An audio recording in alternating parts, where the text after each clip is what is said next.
फुलडून बाबू के माध्यम से एक संत चरण में गाना जा रहा है हमरा ओर से विनय बाबू।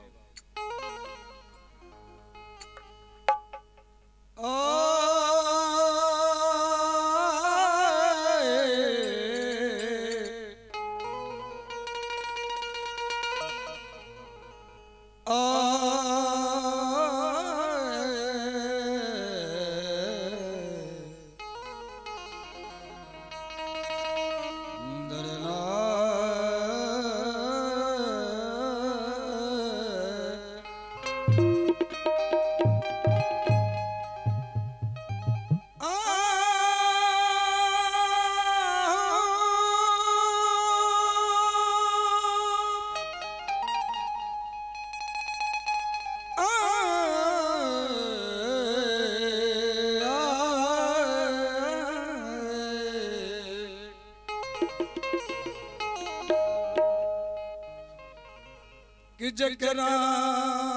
राम चरण में अर मन न लगे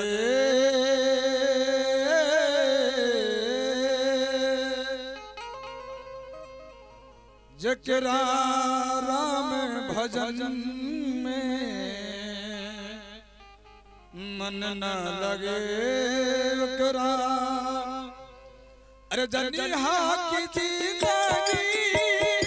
व्यर्थ बीतल जकरा राम शरण में ओ जकरा संत शरण में ओ जकरा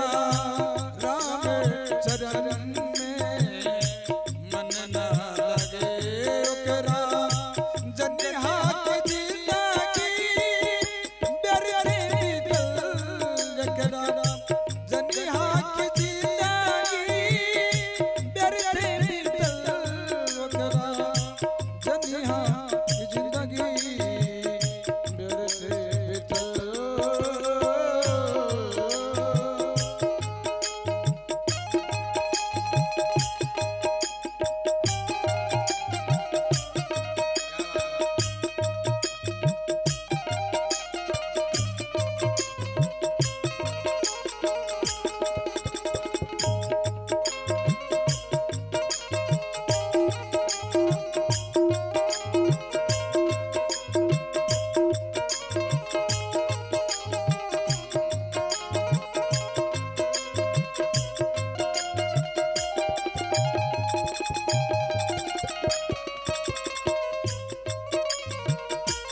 अभी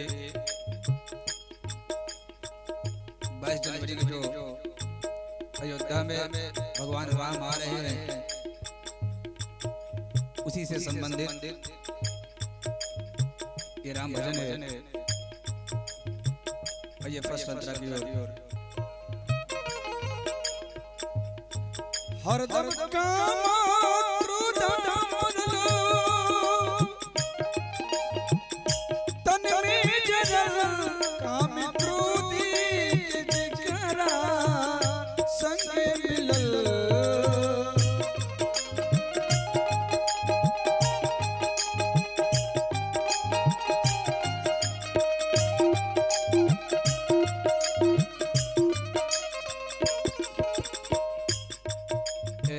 काम क्रोध मद लोभ ये सब त्याग के राम भजन में लग जाए के बाद कभी कहले हर काम क्रोध मद लोभ तन में जरल काम क्रोधी जकरा संग मिलल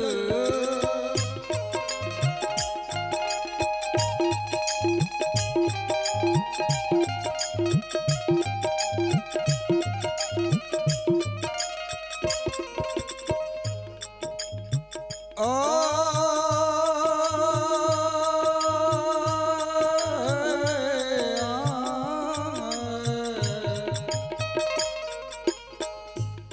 कामी क्रोधी के जकरा संग मिलल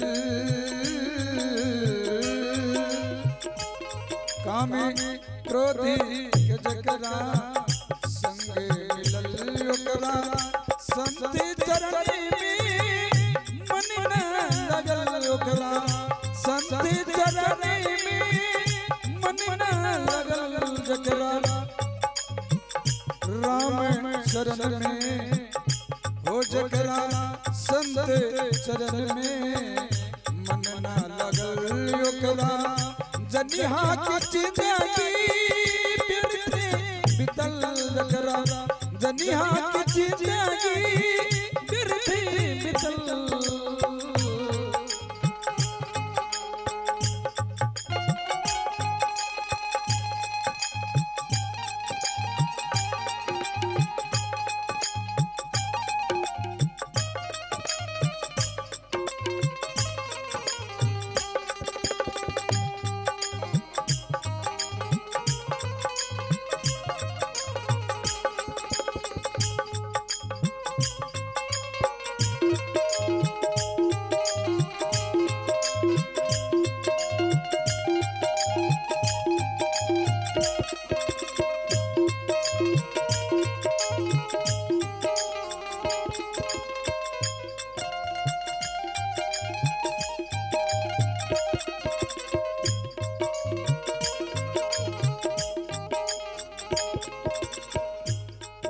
ज्ञान की बात है जकरा ज्ञान के गठरी में आगे लगल मानव हो के भी दानव की पदवी मिलल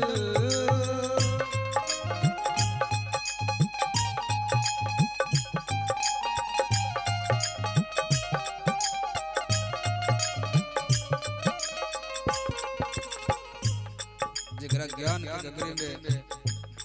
आग लगल वो मानव होते हुए भी दानव का काम कर रहा है। इसलिए भजन की ओर भजन हालांकि करे के चाहे मानव हो जब टाइम मिलता है ये कोई जरूरी नहीं है कि आप सब काम छोड़ के भजन करें। जिस हाल में है उस हाल में भी भजन कर सकते हैं। जकरा ज्ञान के गठरी में आगे लगल मानव हो के भी दानव की पदवी मिलल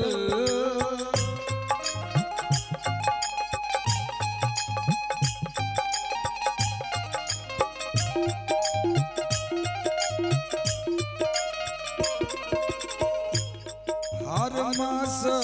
के जकरा भोजन भावल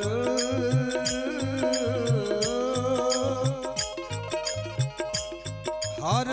मांस के जकरा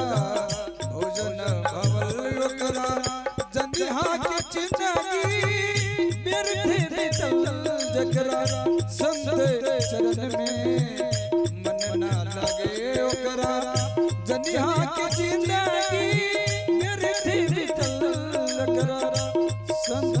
चरण में मन लगे ओकरा जनिहा के जिंदगी जनिहा के जिंदगी जनिहा के जिंदगी बिरथे बितल जकरा संत चरण में मन न लगल